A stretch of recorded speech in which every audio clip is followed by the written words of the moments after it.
Le jour de la Toussaint, en 1755, Lisbonne est secouée par un tremblement de terre très violent. La ville est presque complètement détruite. La catastrophe a laissé la peur dans les têtes. Le pouvoir préfère s'éloigner de la cité. La reine Maria Ier fait construire à l'ouest de Lisbonne un petit Versailles entouré de jardins à la française. Le château et ses parcs deviennent rapidement synonymes de fête. On circule en barque sur le Grand Canal, on écoute de la musique. C'est un Français, Jean-Baptiste Robillon, qui dessine le jardin de Neptune.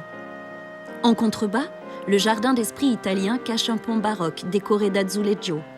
Azulejo, un mot d'origine arabe signifiant petite pierre, ou l'art de raconter l'histoire et la vie au quotidien du Portugal.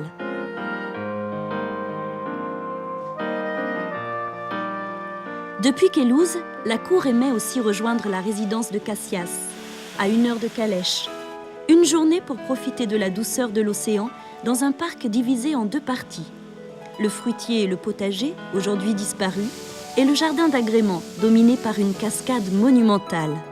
Le mur entourant la chute d'eau, exposé plein sud, abrite des cultures délicates, venant des colonies et comptoirs du royaume, des 4 coins du monde.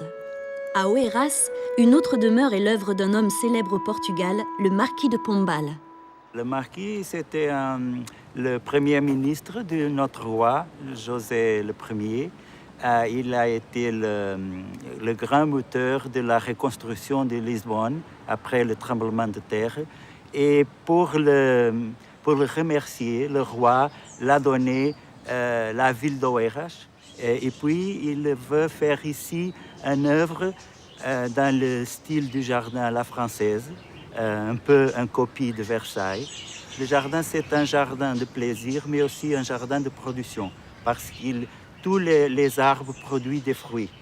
Et tout le jardin, c'est conçu pour la production et aussi pour le plaisir, avec les réservoirs comme ceci, c'est le réservoir de l'eau pour tout le potager.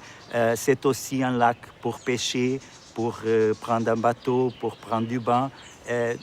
C'est la grande différence de notre jardin. Ce sont des jardins qui ont un mix de production et de plaisir.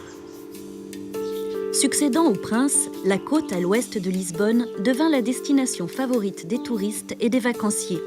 Exposée au sud, on dit que les fleurs s'y épanouissent 2 fois par an. Les résidences et les hôtels se couvrent naturellement d'une parure multicolore.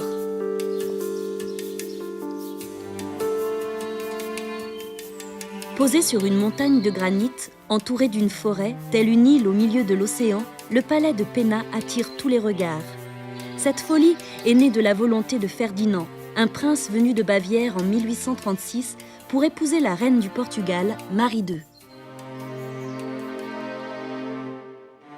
Il a acheté cette propriété avec l'objectif principal de créer un jardin romantique. Il a cherché son inspiration dans des histoires épiques. Il aimait beaucoup l'idéal de la recherche du Graal. Quand on voit toute cette forêt dense qui entoure le palais, et quand on se promène dans la forêt et on remarque que les chemins sont complètement en forme de labyrinthe, on arrive très bien à faire le parallélisme avec cette histoire.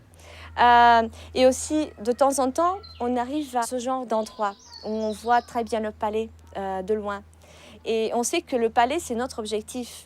Mais on n'arrive jamais à arriver au palais. Tout ce que l'on voit en entourant le palais, c'est un paysage totalement fabriqué, totalement planté par la main du roi.